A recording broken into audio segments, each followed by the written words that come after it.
우린 농구를 하면서 본능적으로 공을 바닥에 튀기게 됩니다. 공을 튀긴 후 공을 잡으면 다시 바닥에 공을 튀길 수 없으므로 우리는 연속적으로 공을 튀기면서 이동하고 슈팅 혹은 패스의 기회를 노리게 됩니다. 손으로 공을 바닥에 밀치듯 던지면서 튕겨 올라오는 공을 다시 손으로 받아내는 행동을 중단 없이 반복하는 것. 바로 드리블입니다. 드리블은 공을 바닥에 튀기면서 위치를 변화시켜 혼자서 경기 상황을 유리하게 만드는 기술입니다. 농구의 최종 목적인 득점을 위해서 우린 패스나 슛을 하기 전에 반드시 드리블을 하게 됩니다. 농구를 하는 대부분의 사람들은 농구에서의 드리블이 단지 공을 바닥에 튀기는 것 뿐이라고 생각하곤 합니다. 하지만 원활한 공격 흐름을 위해선 단지 튕기는 행위를 넘어서 공을 원하는 위치에 튕길 수 있어야 합니다. 그래서 드리블은 공을 파운딩할 위치까지 가져가는 컨트롤과 그 위치에 튕기는 파운딩으로 이뤄집니다. 결국 드리블이란 컨트롤과 파운딩이 결합된 동작이라 할 수 있습니다. 그럼 파운딩을 어떻게 하는 것일까요? 파운딩은 손목의 스냅을 활용하는 것입니다. 절대로 발과 손 전체로 파운딩을 하지 않습니다. 그럼 파운딩 드리블 연습을 해보겠습니다.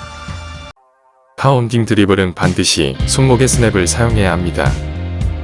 스냅을 이용한다는 것은 공의 회전을 가한다는 뜻과 비슷합니다. 파운딩을 할 때 왜 공의 회전을 줘야 할까요? 첫 번째 이유는 공의 이동을 원활히 하기 위함입니다.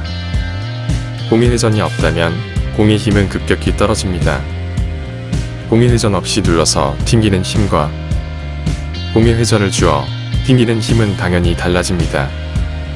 튕기는 힘이 최대한 살아있어야 다음 파운딩 후 공의 컨트롤이 가능해지기 때문입니다.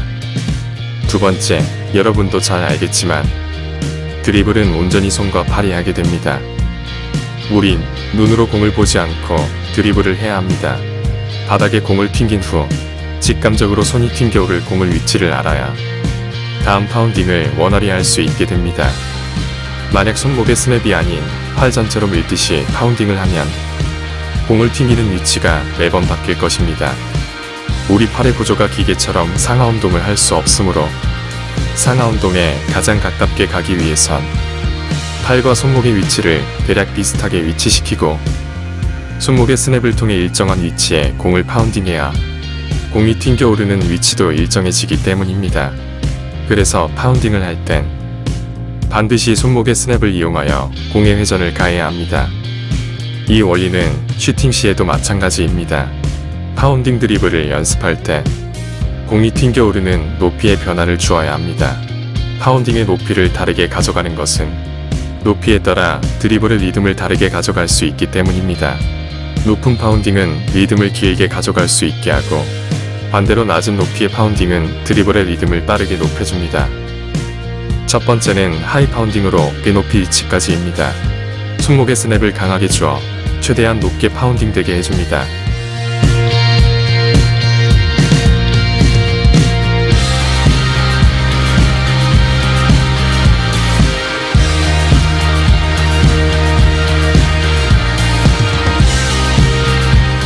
파운딩 후 어깨 높이쯤에서 손바닥을 오므려 공을 살짝 막아줍니다.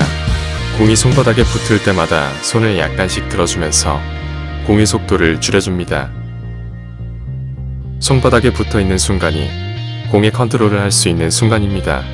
손바닥에 붙어있는 순간이 길어지면 길어질수록 공의 컨트롤 시간이 늘어나며 다양한 컨트롤을 할 수 있는 시간을 벌어줍니다.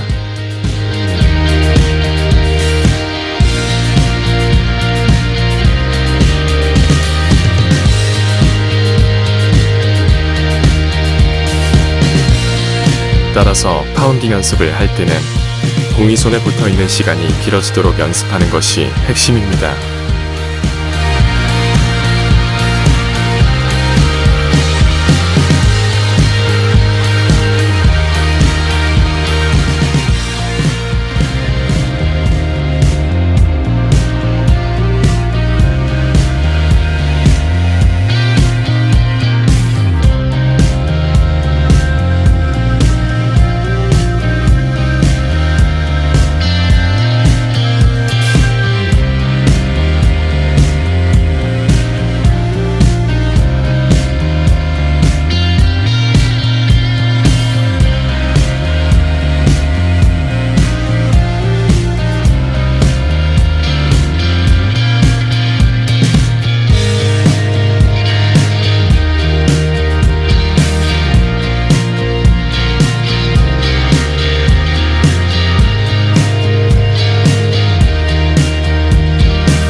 두 번째는 미들 파운딩입니다.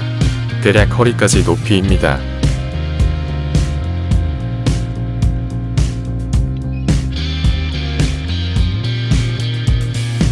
하이 파운딩 자세에서 무릎과 허리를 숙이며 허리 부분쯤에서 튕겨지는 공을 막아주면서 컨트롤합니다. 공격이나 돌파 시에 파운딩 높이로 낮은 자세를 유지해야 합니다. 수비가 빡빡할수록 자세는 더욱 낮아져야 합니다.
마지막으로 로 파운딩입니다.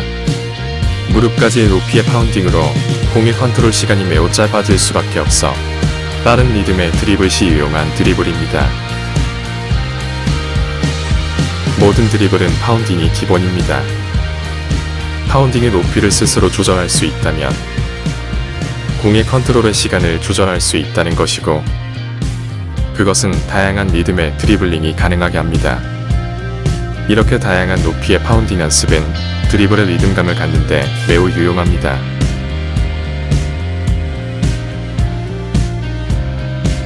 마지막으로 원투 스텝을 밟으며 파운딩 연습을 합니다. 이 또한 리듬감이 중요합니다.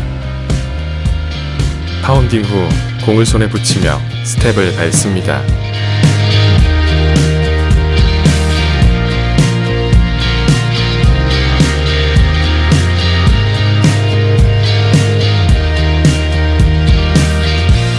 향후 파운딩의 강도 혹은 높이에 따라 다양한 스텝이 활용하게 될 것입니다. 드리블은 절대 정도가 없습니다. 드리블은 연습 시간과 실력의 상관관계가 매우 높습니다. 농구 경기를 하기 전에 반드시 파운딩 연습을 통해 파운딩의 높이, 강도 감각을 키우시기 바랍니다. 미리 연습하는 것은 실전 감각을 끌어올리는데 매우 유용합니다. 쉬워 보이는 파운딩이지만 파운딩이 모든 드리블의 기본입니다.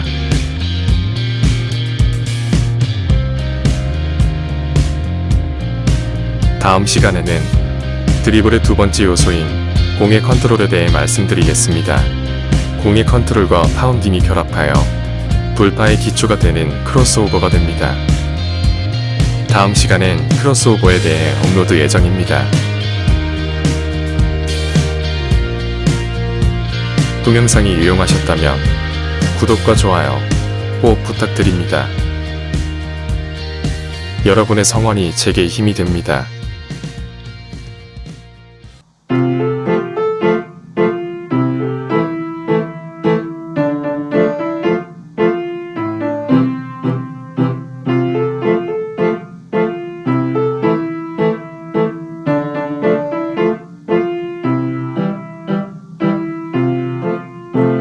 Basketball Tweezers TV.